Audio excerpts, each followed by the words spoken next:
Hello there. This is chapter 11, noticing your self-talk. Okay, so we've talked about how you're the author of your story. You're the one that's creating the results in your life. And one of the ways you're doing this is by what you're telling yourself.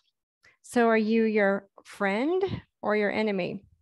It's a choice, right? So it's stopping to notice, what are you telling yourself? And knowing that you have a choice, okay? It's much nicer to have grace with ourselves instead of beating ourselves up all the time. So just notice and pay attention to what you're doing. Remember that choice point. You always have a choice. You have a choice to be positive or negative, friend or enemy. And with whatever happens throughout the day, those are circumstances. Lots of things happen throughout the day. Things go as planned, they don't go as planned. You go to work, you have your family. You did something stupid. You did something really good. What are you telling yourself? Okay, so we have these circumstances and you have a thought about it. Your thoughts are what's creating your feelings. Your feelings are the reason you do or don't do something, and that's what's creating the result in your life. Okay, so our self-talk is creating the results in our story every single day. It's like you have two guys on your shoulder. This one's like, yeah, you can do it. And this one's just like, no, it's too hard. You can totally start tomorrow. Whatever their dialogue is, they're both going to be a part of your life always. They're part of your story, the positive and the negative. So who are you choosing to invite into your story to listen to? A client today said, I make me happy. She's her spouse passed away last month, I think, maybe 6 weeks ago. And she's working through her emotions and she's doing her thought work, but she's telling herself, hey, I did the best I could with my husband in our 20-something years of marriage. She was present. She did this, she did that. All these good things she is choosing to find, and she is feeling good. And her thoughts, she's telling herself, oh, I make me happy. She's not turning to food to feel better. She's not wanting other people to make her feel better. She is doing it from within. She's learned to set boundaries, and she's learned to monitor what she allows in her life and out of her life. Okay.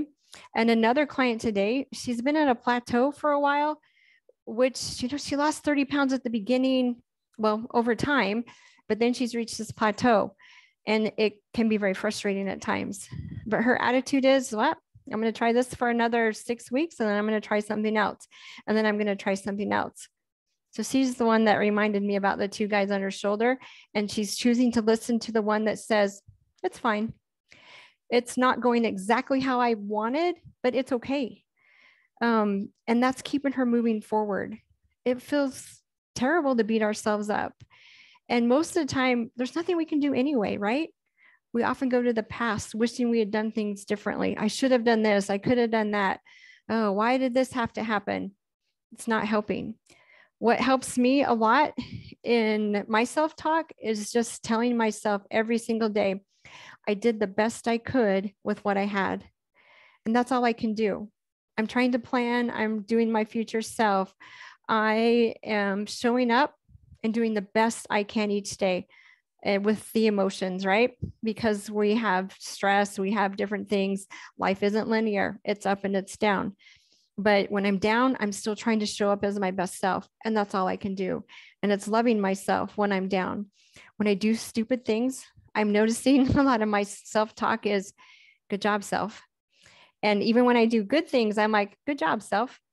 And it's kind of the tone of my voice that when I do something stupid, it's just like, yeah, good job, self, whatever, but it's making it fun instead of being ticked off at myself for hours and keep going over and over and over how I shouldn't have done that and how I messed up again.